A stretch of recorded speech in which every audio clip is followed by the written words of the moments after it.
This is Nadersha in Chicago, and you're watching my channel, Knowledge for Quality of Life. Friends, today I'm going to be talking about or sharing my thoughts on one of the important issue, which is sometimes overlooked. And we get bogged down with heart disease as one of the leading non-communicable diseases and cancer behind it as a second leading mortality cause. Um, Besides, neurological disorders and diabetes, I'm going to be talking today with you guys about a small male organ, which is mostly overlooked as far as the testing is concerned. Remember what I've been saying all these my vlogs. I've been saying when I talk about non-communicable diseases means when we see the symptoms or when we feel the symptoms, probably it's too late in the game uh, to reverse it or to cure it sometimes. Because, by that time, the disease has manifested already. So, what are the things which we've been talking about over the last few vlogs? That what are the things which we can do to mitigate that? And to monitor that before even symptoms appear, because nature is so amazing that it has kept checks and balances in our human system that things trigger way advance in time. So today I'm going to be talking or sharing my thoughts on prostate gland. It's a male organ which is part of the reproductive system, and how one can monitor or maintain its health and see on a yearly basis, because it's a very simple test. It's a blood test, just a simple draw blood, which should be a part of the annual physical. Sometimes doctors say that every male above 40 should be doing the PSA testing. It's called prostate specific antigen, PSA test. And the CPT code for that is 84153.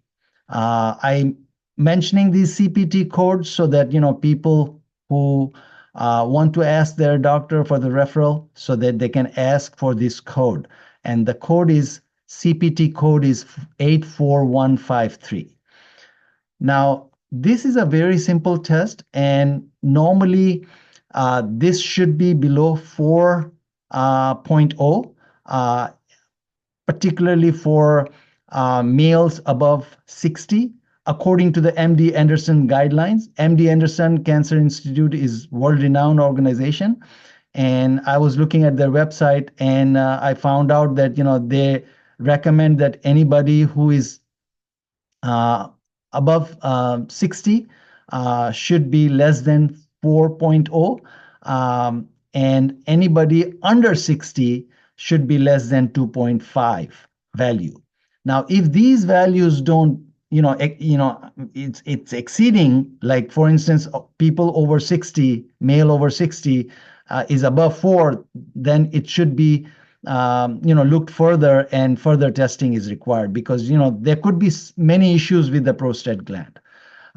It could be a enlarged prostate. It could be a inflamed prostate. Doesn't have to be a cancer all the time, but it's a leading marker, because nature has left some checks and balances, as I said, that this protein gets released by the prostate if there is any issue with the prostate. It could be anything in the blood. And once we measure that PSA value in the blood, it gives you a first indication that something is going on with one's prostate.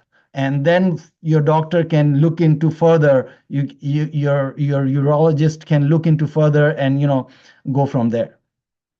So let me share my screen and share with you some things here.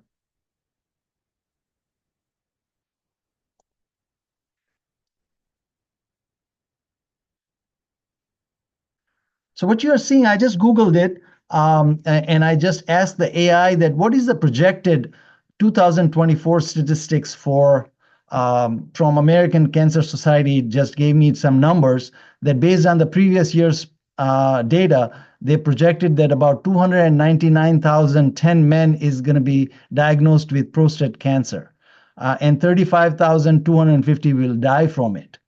Now, prostate cancer is the second leading cause of cancer in men besides skin cancer. About 1 in 8 men will be diagnosed with prostate cancer during their lifetime. The incidence of prostate cancer is about 70% higher in Black men than white men. And the reason is basically skin pigmentation, which I have mentioned in my previous vitamin D vlogs, that they're carrying an additional risk of low vitamin D. And we will see in a bit, based on the true story, a case study, that what happened. And then 5-year survival rate for prostate cancer diagnosed in its earlier stages is over 99%. So the point I'm trying to make here is that earlier we diagnose, better it is, because it's curable. Now, how you diagnose early? So if you know that your PSA is going out of the norm, first indication before any symptoms even appear, even though, because sometimes, people over 60 experience a lot of issues with urinating. The flow of the urine is not uniform. And these are the signs, but these are the signs appearing as a symptoms. But if somebody is maintaining the yearly checks on PSA level, things will be notified by nature in advance before you even experience any symptoms. I remember, I've been checking my PSA since I was 30 years of age. It's over 34 years I've been checking on a yearly basis my PSA level. And my range is always between 0.5 to 0.7. And I monitor it like a hawk. So it's part of my annual physical. 5-year survival rate for advanced or metastatic cancer drops to 34%. So if somebody diagnosed at a later stage, and metastatic being that it has spread over in other parts of the body, other organs of the body, then chances of survival, or the procedure which is involved in chemo and radiations and all that, it gets pretty intensive and invasive. So the earlier diagnosis is better, and the PSA, I don't think any better indication, any better marker test is available better than PSA. So if you look at here, I have come across in 2017, and I thought that I'm going to share this story with you. This is a real case scenario, which a personal story got published in vitamin D forum, grassroothealth.net. And this person here is Mike Scott, and 75 years old. This got published in 2017 and from Cedar Park, Texas, and he was a biochemist. He retired from 2007, and he was married for 33 years with grandchildren, great-grandchildren, and his own children. And he always he wondered that, the effect of vitamin D, all the positive health effect which resulted from vitamin D in his case. And basically, he was interested in this vitamin D because, he knew as a biochemist that it increases antimicrobial peptides. Now, vitamin D increases AMP, because AMP helps in fighting with a lot of diseases, including infection. So he was interested in this because, every cell in our body, as I mentioned in my previous vitamin D vlogs, that every cell in our body has a VDR, vitamin D receptors, and it craves for vitamin D. So people who have not seen my previous vlogs on vitamin D, I have spent quite enough time on various types of vitamin D issues in my previous vlogs. I would request you to look at those as well, in its entirety. And so basically what was the issue with Mike? He was diagnosed with prostate cancer with Gleason score of G7 in 2010. What is a Gleason score? Gleason score is a scale when somebody gets diagnosed with prostate cancer that, anything 6 or below is low Gleason score. Anything is about 7 is intermediate, and anything 8 and above is considered a high score. So he went through all the specialists, and surgery, chemo, hormone therapy was prescribed by variety of doctors to him, and they wanted to treat him with those, and he decided to watch his PSA level on every 3 months basis. And what he did actually in 2011, he had a biopsy done, and his PSA was high, and his biopsy of the prostate gland, where they found the tumor, it was positive. So it means that he had a cancer. Now, he started taking vitamin D dose of 10,000 IU per day. He's saying here that, he decided to take vitamin D because, he was a biochemist and he knew all the good stuff about vitamin D and how it is potent, because it's not a vitamin, as we know that, it's a steroid hormone. And he started taking, and by that time, all the doctors were thinking that he's crazy. And at that time, mostly doctors, and still today, people are recommending 1,000 to 2,000 IU per day, which is not enough based on what we are wired for naturally. Because we need a lot more than than what they are suggesting. And hopefully in the next time, I will cover that, why we are, being recommending that way.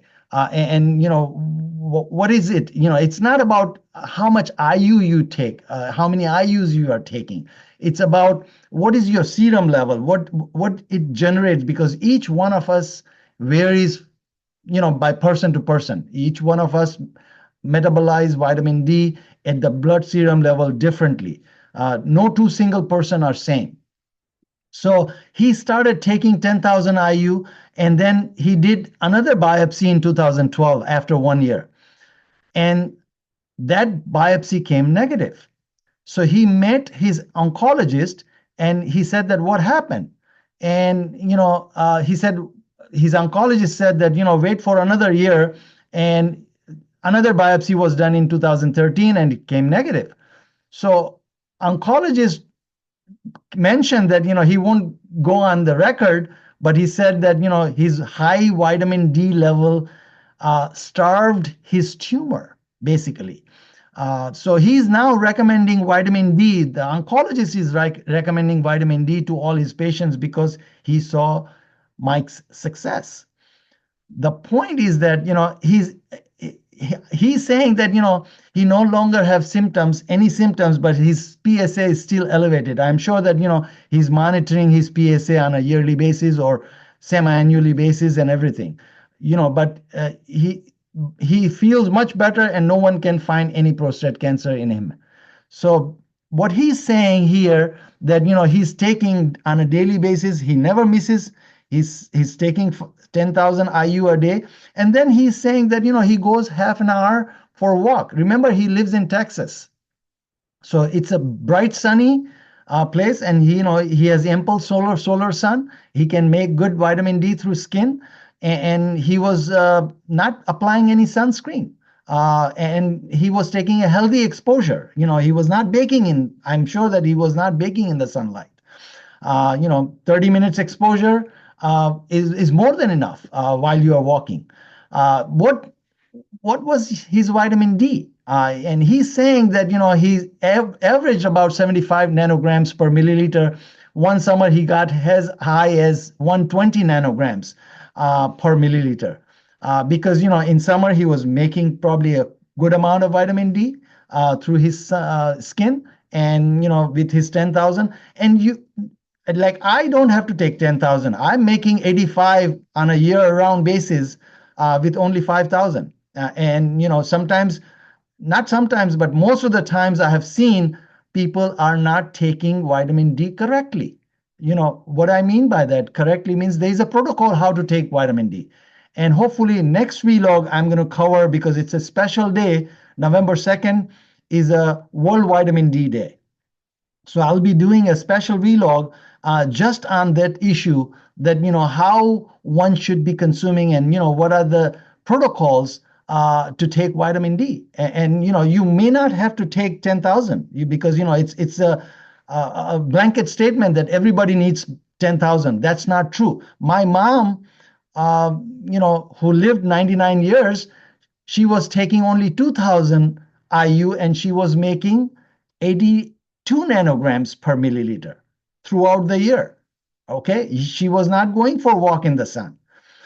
So it person specific, so I can share the concept in the next vlog, that, how you can calibrate your dose, actually how you can design your dose based on you as an individual. Okay.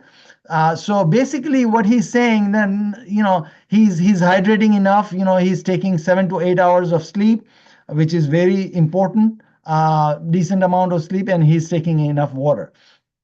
He's saying that, he's recommending every man here of 30 and over to get his PSA done annually. That's what I'm saying, because, the type of lifestyle we are leading, younger and younger professionals are having health issues, right? So those days are gone that, the guidelines that people were saying that, anybody who's above 40 or 50, should be doing PSA. But, I would say that, anybody over 30 should be doing PSA on an annual basis. That's very, very important. It's a simple test, and monitor your PSA level. He goes to various places at the events, and he advocates people.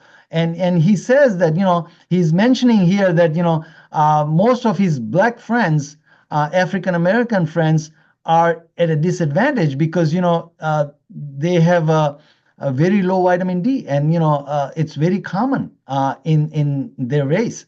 The prostate cancer, besides many other cancers, because remember that, there are some genes which we carry, which are prone to different types of cancer. And if somebody had a family history, like dad had prostate cancer or brother had prostate cancer, the genetic can pass those genes, and, those people in the family, all the male, relatives in the family, directly or indirectly family members, should be getting their PSA annually, because, they are at additional risk if it runs in the family. So let me share my screen here. So basically, this PSA, prostate specific antigen test, this is my message today for all my male friends, including my female friends, that, if you are concerned about your family members, male family members, whether it be your dad or your brother, your sons, your brother-in-law, anyone, PSA, because, it gets unnoticed most of the time in your blood work, because, last year I met someone, and, he said that, doctor, he had some symptoms, and, he went to a doctor. Further diagnosis revealed that they found that, he had a prostate cancer of stage 4. And when I asked him, what was your PSA? And he said that it was in 130s. Now, when I asked him that, was it done on a yearly basis? And he said that never. So please, this is my humble request, that, share this thought with all the family, friends, and, your relatives. All the male members should get PSA on their radar for annual checkup. Even though if you don't have an insurance, make sure that, you pay out of the pocket. It's very minimal cost. Nowadays, there are many labs online, like walk-in labs, and, there are, third-party labs. You don't have to go through the insurance. You just walk in there, and, they have doctors on their staff They will write down your referral, and you can get the test done. Hopefully next vlog, I'm going to be sharing some tips that, how you can take effective dose customized based on one individual. That's what I did actually on my case, and I calibrated each of my family members, all 5 members, including my mom, when she was alive, and she took her vitamin D for almost 20 years, and she was healthy till her last breath. So I'm going to share, hopefully in the next vlog, how one can calibrate your individual vitamin D dose. Until then, see you.